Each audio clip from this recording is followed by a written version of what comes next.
निर्गमन अध्याय 15। तब मूसा और इस्राएलियों ने यहोवा के लिए यह गीत गाया। उन्होंने कहा, मैं यहोवा का गीत गाऊंगा, क्योंकि वह महाप्रतापी ठहरा है। घोड़ों समेत सवारों को उसने समुद्र में डाल दिया है। यहोवा मेरा बल और भजन का विषय है, और वही मेरा उद्धार भी ठहरा है। मेरा परमेश्वर वही है, मैं उसी की स्तुति करूंगा। मैं उसके लिए निवास स्थान बनाऊंगा। मेरे पूर्वजों का परमेश्वर वही है, मैं उसको सराहूंगा। यहोवा योद्धा है, उसका नाम यहोवा है।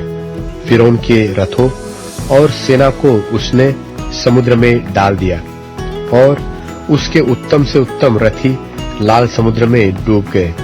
गहरे जल ने उन्हें ढांप लिया, वे पत्थर की नाई गहरे स्थानों में डूब गए। हे यहोवा, तेरा दाहिना हाथ शक्ति से महाप्रतापी हुआ। हे यहोवा, तेरा दाहिना हाथ शत्रु को चकनाचूर कर देता है, और तू अपने विरोधियों को अपने महाप्रताप से गिरा देता है।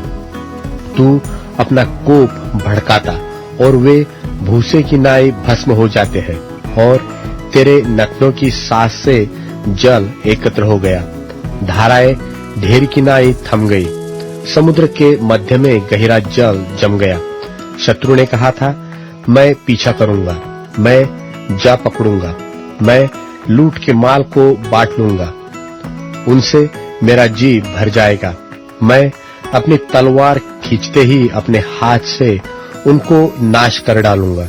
तूने अपने श्वास का पवन चलाया, तब समुद्र ने उनको ढांप लिया।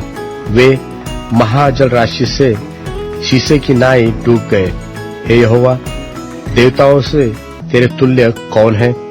तू तो पवित्रता के कारण महाप्रतापी और अपनी स्तुति करने वालों के भय के योग्य और आश्चर्य कर्म का करता है।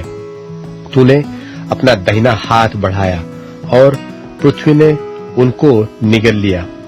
अपनी करुणा से तूने अपनी छुड़ाई हुई प्रजा की अगुवाई की है।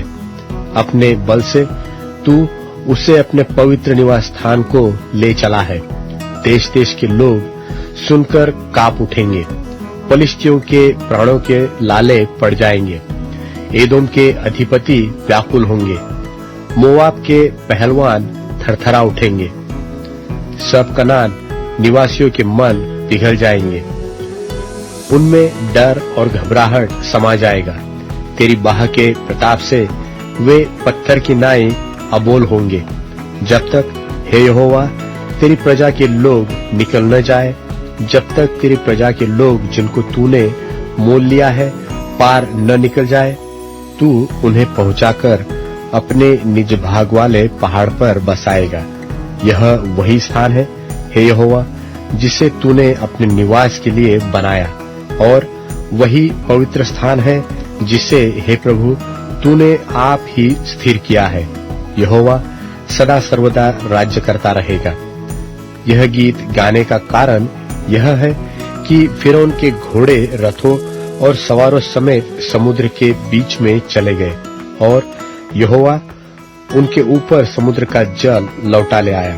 परंतु इस्राएली समुद्र के बीच स्थल स्थल पर होकर चले गए, और हारून की बहन मरियम नाम नबिया ने हाथ में डफ लिया, और सब स्त्रियां डफ लिए नाचती हुई उसके पीछे हो ली।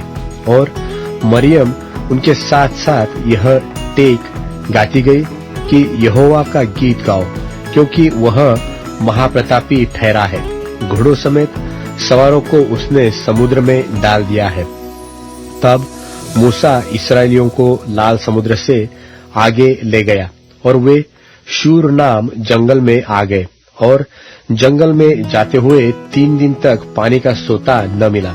फिर मारा नाम एक स्थान पर पहुंचे, वहां का पानी खारा था, उसे वे पी न सके, इस कारण उस स्थान का नाम मारा पड़ा। तब वे यह कहकर मूसा के विरुद्ध बकबक करने लगे कि हम क्या पिए? तब मूसा ने यहोवा की दुहाई दी, और यहोवा ने उन्हें एक पौधा बतला दिया, जिससे जब उसने पानी में डाला तब वह पानी मीठा हो गया। वही यहोवा ने उनके लिए एक विधि और नियम बनाया, और वही उसने यह कहकर उनकी परीक्षा की कि यदि तू अपने परमेश्वर यहोवा का वचन तन मन से सुने और जो उसकी दृष्टि में ठीक है वही करे, और उसकी आज्ञाओं पर कान लगाए और उसकी सब विधियों को माने, तो जितने रोग मैंने मिस्रियों पर भेजे हैं उनमें से एक भी तुझ पर न भेजूंगा, क्योंकि मैं तुम्हारा चंगा करने वाला यहोवा हूँ। तब वे एलीम को आए, जहाँ पानी के 12 सोते और 70 खजूर के पेड़ थे, और वहाँ उन्होंने जल के पास डेरे खड़े किए।